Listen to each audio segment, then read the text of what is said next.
lanjutkan seperti kebiasaan kita setiap pagi. Setiap membaca PAI kita membaca surat pendek.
Ingat kalian apa iman itu?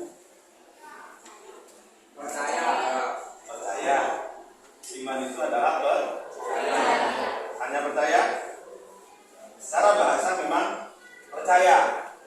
Tapi kalau kalian mau tahu iman, kenapa kita harus beriman? Karena diwajibkan. Coba kita lihat. Apa itu iman? Percaya dan yakin. Terus bahwa kita merupakan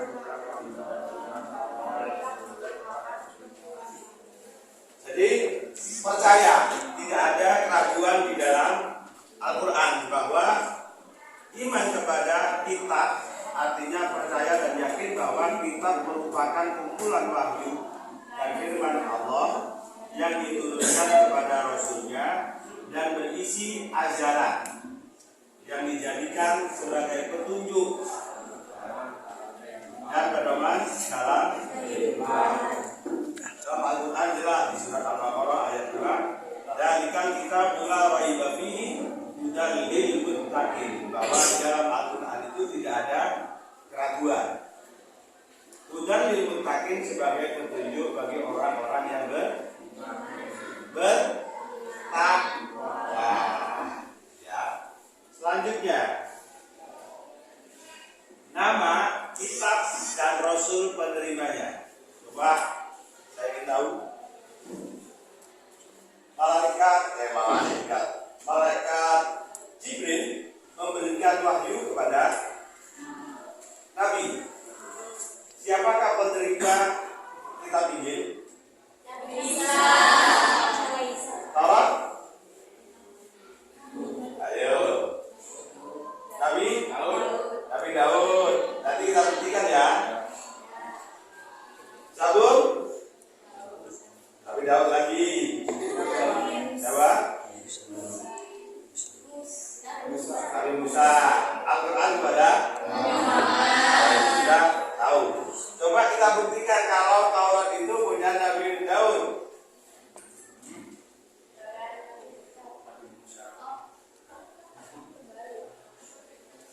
Kitab yang pertama yang turun siapa? Kepada Nabi Musa. Ada di situ ada Musa, Nabi Musa.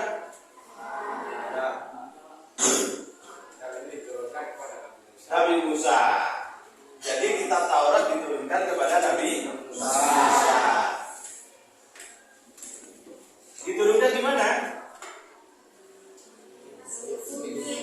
Di Bukit Turi Sinai atau Turi Sina pada abad ke 12 Masehi.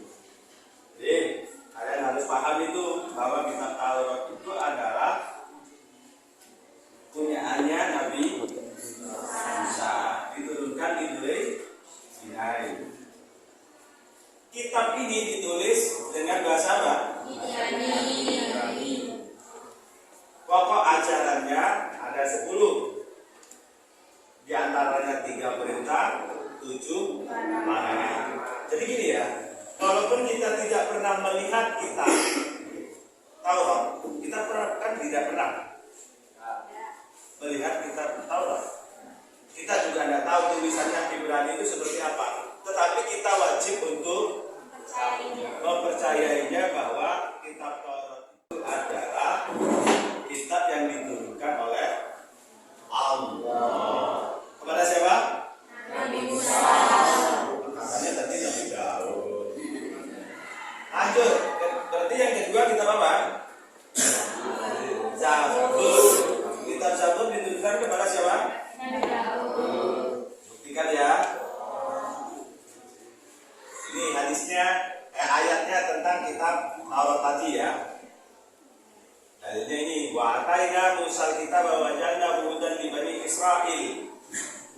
Sebagai petunjuk bagi orang Israel. Saya lanjutkan. Kitab Zabur kepada Nabi Daud. Betul? Terus diturunkan di mana?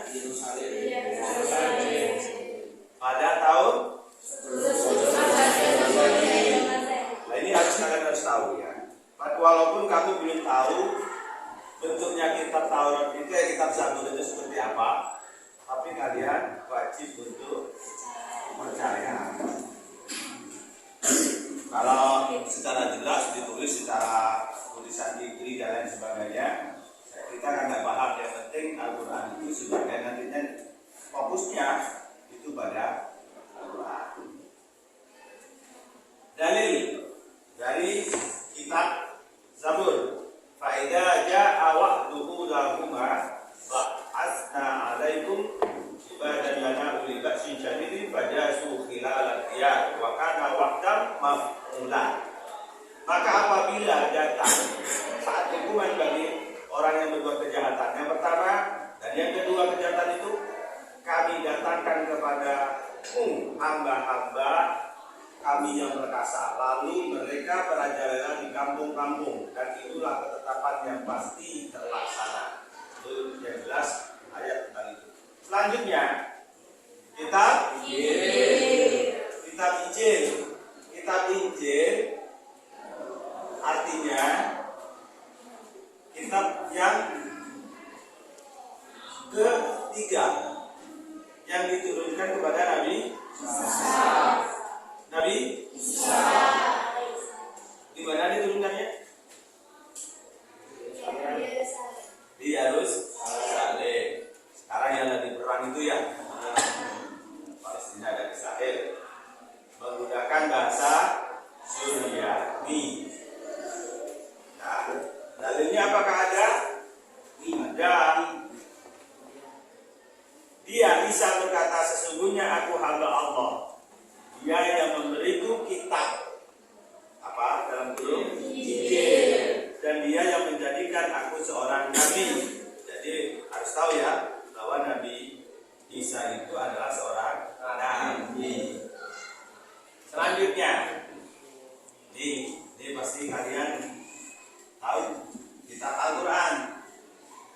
Kitab Al-Quran diturunkan kepada Nabi Muhammad dengan perantara malaikat Jibril.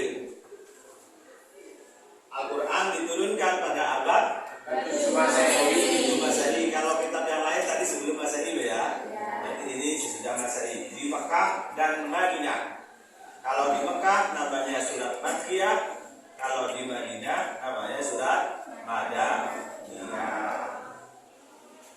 Terus fungsinya Al-Quran itu sebagai apa? Penyempurna dari kitab-kitab terdahulu.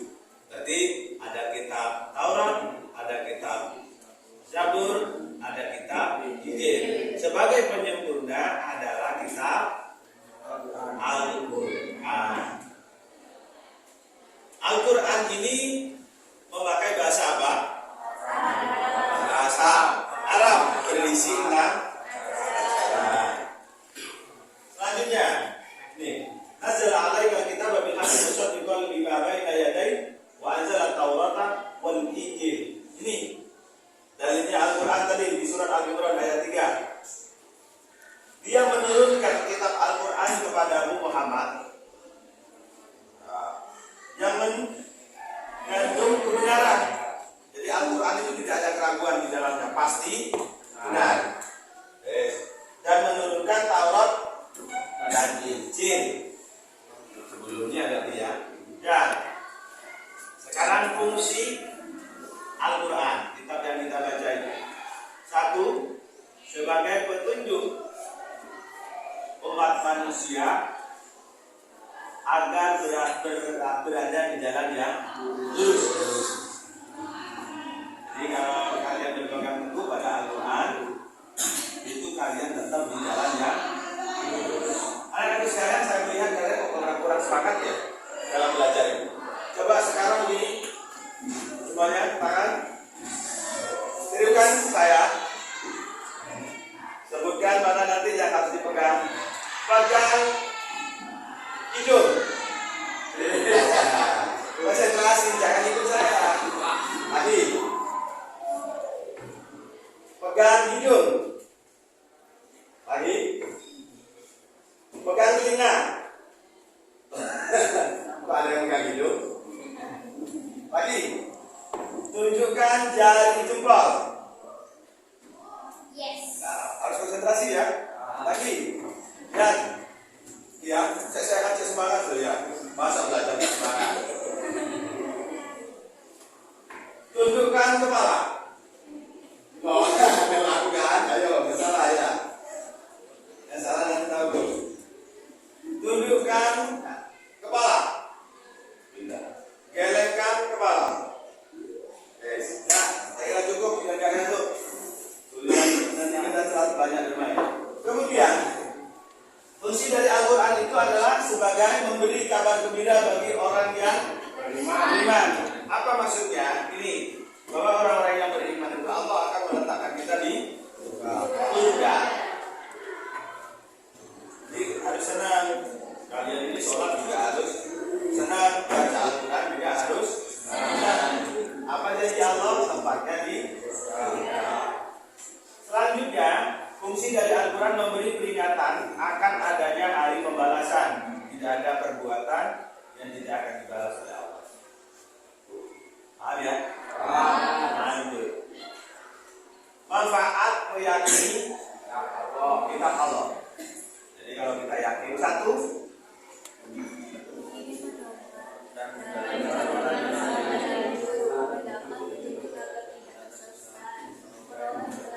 dua, tiga, empat, lima,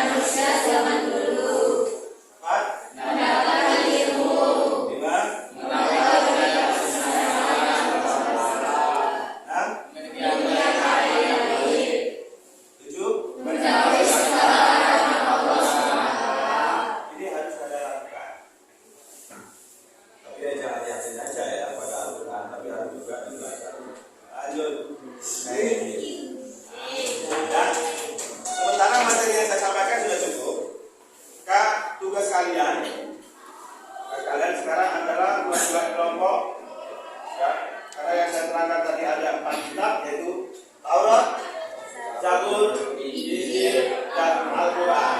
Maka saya bagi kelompok menjadi 4 kelompok. Yang ini kita Taurat, jadi ini kelompoknya Taurat ya.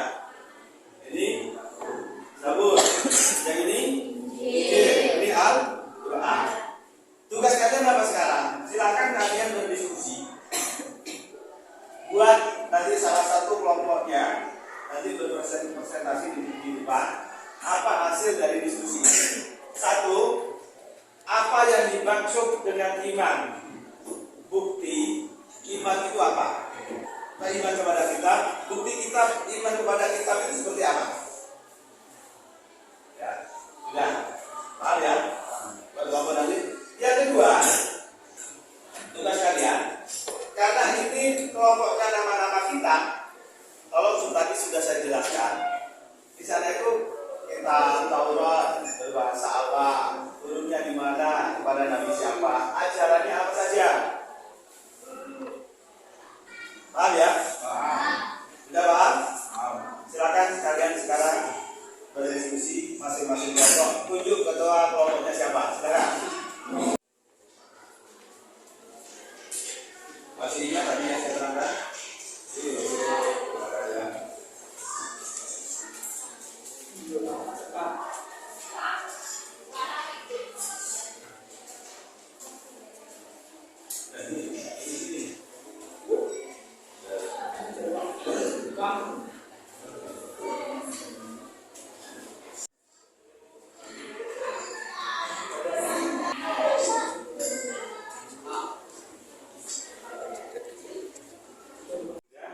Saya kira ini sudah ya. Silakan kembali kepada saya akan tunjuk secara acak. Ya. Acak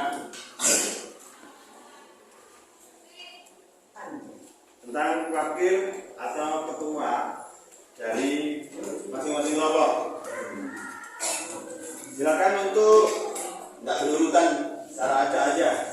Coba kalian jelaskan. Saya ingin dari kelompok Injil. Siapa ketua kelompoknya? Apa? Angel. Silakan. Apa yang kamu peroleh dari diskusi itu? Silakan maju presentasikan sama teman-temannya. Coba yang lain.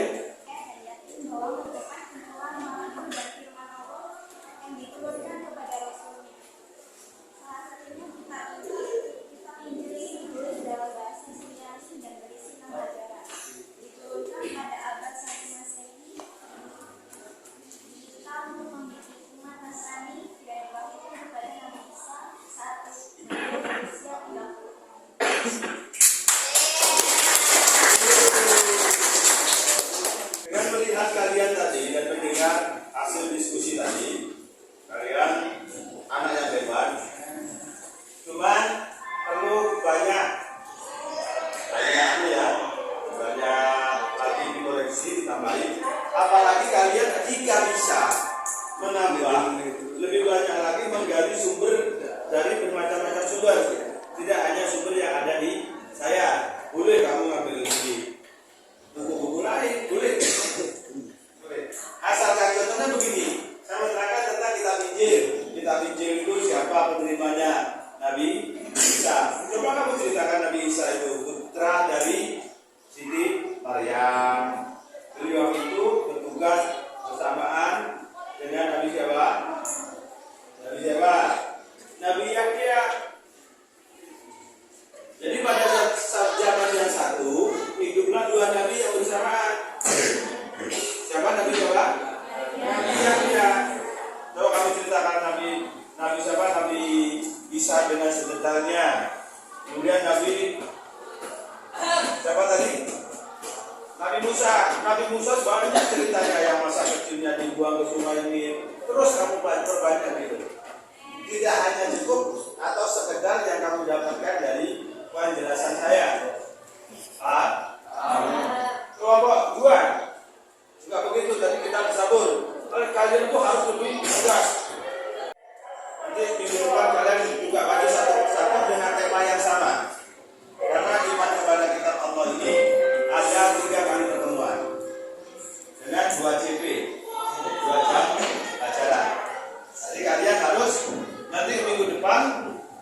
kita di sekolah, maka alam itu sangat membantu penyeimbangan kebutuhan kita.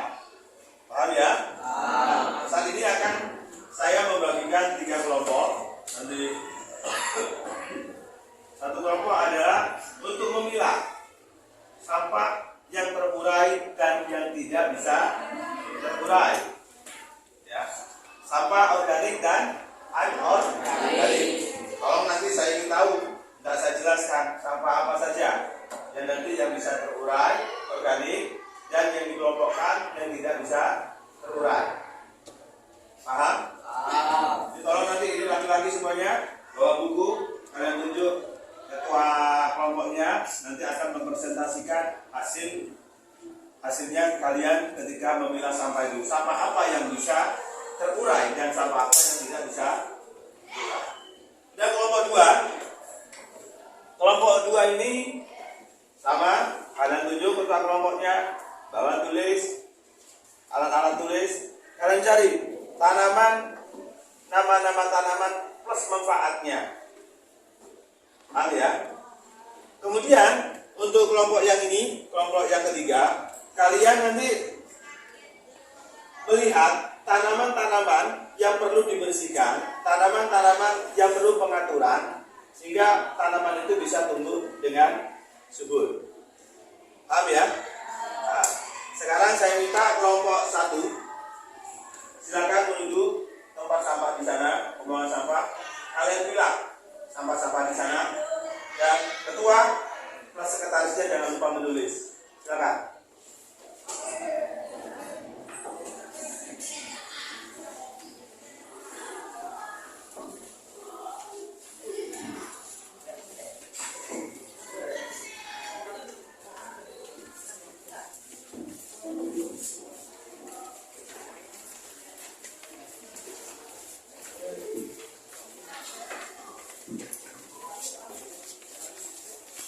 Kelompok 2 tadi tunjuk ya, carilah tanaman nanti dan sekaligus manfaatnya, nama tanaman. Silakan. Kelompok 3 silakan sesuai dengan tugasnya.